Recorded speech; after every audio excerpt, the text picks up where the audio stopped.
नमस्कार दोस्तों, तो एक बार फिर से आपका स्वागत है हमारे यूट्यूब चैनल में।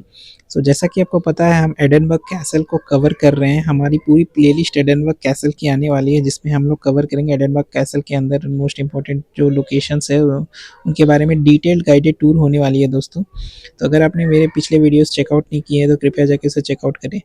तो अभी हम आ गए हैं दोस्तों क्राउन स्क्वायर में। जो पूरा जो एडनबर्ग का एरिया है दोस्तों, ये जो सेंटर लोकेशन में पड़ता है ये क्राउन स्क्वायर। यहाँ इसका नाम क्राउन स्क्वायर इसलिए पड़ा क्योंकि यहाँ पर एक बिल्डिंग है जिसमें कि क्राउन ज्वेल रखा गया है। जैसा कि आपको पता है दोस्तों कि इंग्लैंड में एक जो टावर ऑफ लंदन है वहाँ पर ही क्राउन ज्वेल रखा हुआ है जिसमें हमारा कोहिनूर का हीरा है। सेम इसी तरह लाइक यहाँ पर स्कॉटलैंड में ड्यूक्स रहते थे, जो डिफरेंट मोनार्की रहती थी यहाँ पर ही। तो उनका एक अपना लाइक ताजपोशी होती थी, इनका अलग एक क्राउन रहता था और उसका क्राउन ज्वेल यहाँ पर ही रखा गया है इस बिल्डिंग में।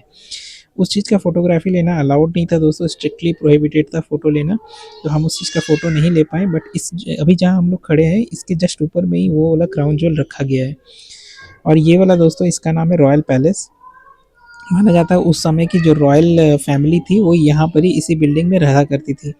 और यहाँ पर जो क्वीन मैरी जो थी ऑफ स्कॉट, उन्होंने यहीं पर ही जेम्स को जन्म दिया था, जो आगे जाके स्कॉटलैंड के राजा और इंग्लैंड के भी राजा बनते हैं।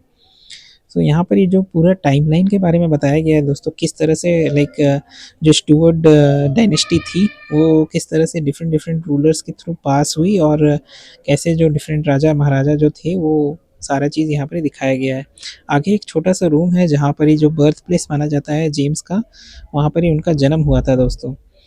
यहाँ पर ही आप देख सकते हैं जो जेम्स के का बर्थ प्लेस है यहाँ पर ही, जेम्स सिक्स का। यहाँ पर ही जो क्वीन मैरी जी थी उन्होंने जेम्स सिक्स को यहाँ पर ही जन्म दिया था दोस्तों, ये छोटे से रूम में।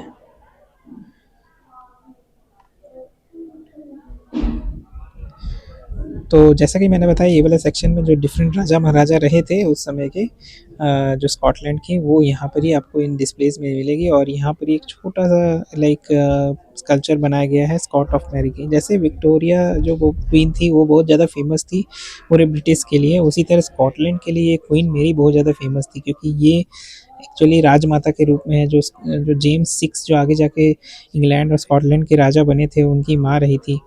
और वो एग्ज़ाइल में जब मतलब वो एग्ज़ाइल में आके यहाँ पर ही रही थी। जब हेनरी एट के जो बेटे के साथ इनकी शादी हुई थी, वो उनका इंटरेस्ट कम हो गया था तो उनको एग्ज़ाइल में भेज दिया गया था यहाँ पर ही। आप यहाँ देख सकते हैं ये जो पूरा एरिया है ये कॉमन हॉल है, यहाँ पर ही रॉयल फैमिलीज़ बैठकें किया करती थी। और अभी पूरा का पूरा वैसा जो सेक्शन है इसको पूरा म्यूज़ियम के रूप में कन्वर्ट कर दिया गया है दोस्तों, देख सकते हैं।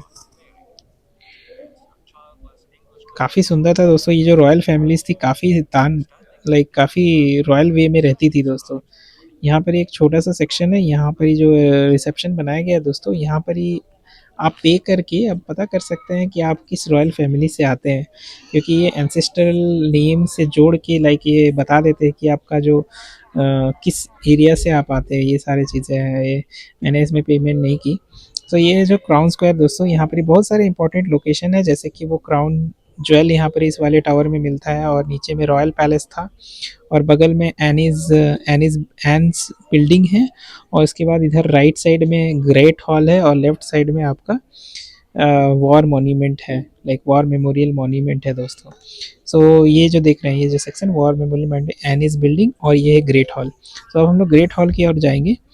दोस्तों ये ग्रेट हॉल जो है यहाँ पर ही लाइक बहुत सारे आर्म्स एंड एम्यूनिशन लाइक जो यूज़ होते थे, आर्म्स एंड एम्यूनिशंस जो यूज़ होते थे स्कॉटलैंड की तरफ से, स्कॉटिश आर्मी की तरफ से, वो यहाँ पर डिस्प्ले में लगे गए हैं।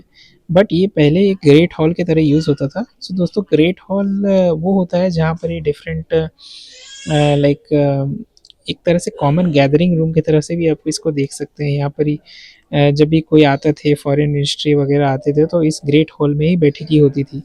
तो अभी के लिए इसको एज ए म्यूज़ियम कन्वर्ट कर दिया गया है दोस्तों। यहाँ पर ही आपको देख सकते हैं डिफरेंट आर्ट जो तलवारबाजी है वगैरह, यहाँ पर डिफरेंट तलवार यहाँ पर रखे गए हैं। तो इसको ऐसे शोकेस किया गया है डिफरेंट जो आर्टिलरीज यूज़ होती थी लाइक स्कॉटिश आर्मी की तरफ से, तो उसको यहाँ पर डिस्प्ले में रखा गया है। बट एक्चुअली में ये ग्रेट हॉल उस दौरान यहाँ पर ही लाइक बैठकी वगैरह होती थी, डिनर्स वगैरह होती थी और डिफरेंट डिस्कशंस होती थी, डिफरेंट फैसले लिए जाते थे यहाँ पर ही। तो पूरा रेड रेड कलर का है ये पूरा ग्रेट हॉल, आप देख सकते हैं। और आर्मर, लाइक यहाँ पर देख सकते हैं, यहाँ पर आर्मर रखा गया है और काफ़ी सारे तलवार यहाँ पर रखे गए हैं जो स्कॉटिश आर्मी यूज़ करती थी उस समय में। और दीवार में भाले रखे गए हैं, आप देख सकते हैं। इस तरह के डिफरेंट डिफरेंट तलवार वेपन्स उस समय में यूज़ होते थे इन सारे सोल्जर्स के द्वारा, वो सारी चीज़ डिस्प्ले में आप देख सकते हैं।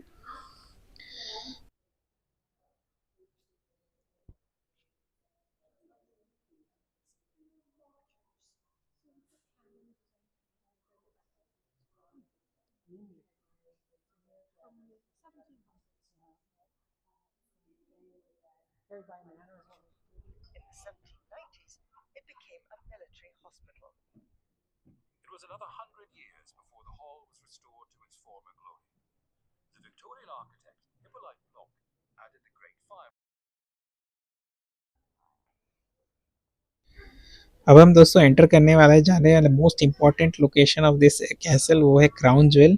सो क्राउन ज्वेल देखने के लिए बहुत लंबी लाइन रहती है दोस्तों, तो मैंने वेट किया जब लाइन कम होगा तब जाऊंगे। तो यहाँ पर आप देख सकते हैं क्राउन ज्वेल के एंट्री करते हैं इस टावर के अंदर और वहाँ पर ये क्राउन ज्वेल रखा हुआ है, बट उसका फोटोग्राफी करना अलाउड नहीं है तो मैं वीडियो ले नहीं पाया। तो वीडियो को रख के मैं देखा आराम से, उसके बारे में जाना। एक क्राउन ज्वेल था और एक तलवार रखी गई थी दोस्तों, जो काफ़ी उस समय के राजा महाराजा लोग पहनते थे अपने कोरोनेशन के टाइम पे। और हम लोग वहाँ से आगे निकलते हैं और एक छोटा सा गिफ्ट शॉप है दोस्तों, यहाँ पर ही आप देख सकते हैं। यहाँ पर ही काफ़ी सारे सोवेनियर्स वगैरह यहाँ पर ही रखे गए हैं और साथ साथ यहाँ पर ये जो ब्रिटिश स्कॉच विस्की है जो काफ़ी ज़्यादा फेमस है वो भी यहाँ पर ही रखी गई है।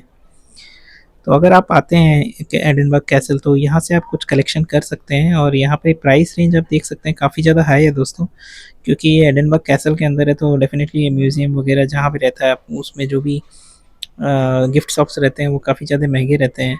इन गिफ्ट शॉप का जो पर्पस होता है वो यही होता है दोस्तों, इससे जो भी कलेक्शन होता है इन गिफ्ट शॉप से वो वापस ये लोग अपने जो मॉन्यूमेंट है उस पर लेके उसके मेंटेनेंस में लगता है दोस्तों।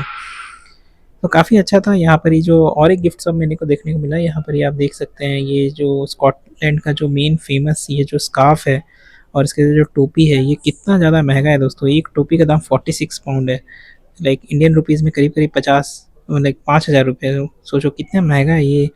जो मफलर है यहाँ का, जो यहाँ का ट्रेडिशनल माना जाता है, यहाँ का जो स्कॉटलैंड का इस टाइप का जो पैटर्न वाला है काफ़ी ज़्यादा फेमस है। सो दोस्तों हम ऐसे एक्सप्लोर कर रहे थे, यहाँ पर देखिए काफ़ी सारे स्पोर्ट्स आइटम्स, लाइक काफ़ी सारे गिफ्ट आइटम्स यहाँ पर ही आपको इसमें मिलेंगे और यहाँ से आप खरीद सकते हैं अपना सोवेनियर अगर आपको यहाँ से कलेक्ट करना है। तो मैंने तो नहीं कहा बट मैं एक्सप्लोर किया दोस्तों, यहाँ पर ही काफ़ी कुछ था यहाँ पर ही देखने लायक।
सो ये था दोस्तों अब हमारा एडिनबर्ग कैसल का सिटी टूर। ये पूरी प्लेलिस्ट यहीं ख़त्म होती है दोस्तों। ये प्रॉपर लाइक 5-6 वीडियोस इसके इसमें आएंगे इसके पूरे एडिनबर्ग के सीरीज़ में। सो आप कृपया करके उन सारे प्लेलिस्ट को चेकआउट करें। मैंने पूरे डिटेल में बताया एडिनबर्ग कैसल कैसा है, अंदर से बाहर से उसकी डीप हिस्ट्री के बारे में पूरी रिसर्च करके उसका पूरा एकदम डिटेल गाइडेड टूर बनाया है। तो कृपया जाके उस प्लेलिस्ट को चेकआउट करें। तो हम वापस आ गए अपने हॉस्टल में। सो दूसरा दिन हम लोग मिलेंगे, नए और लोकेशंस को कवर करेंगे। तो मिलते हैं हमारे नेक्स्ट ब्लॉग में, तब तक के लिए बाय एंड टेक केयर दोस्तों।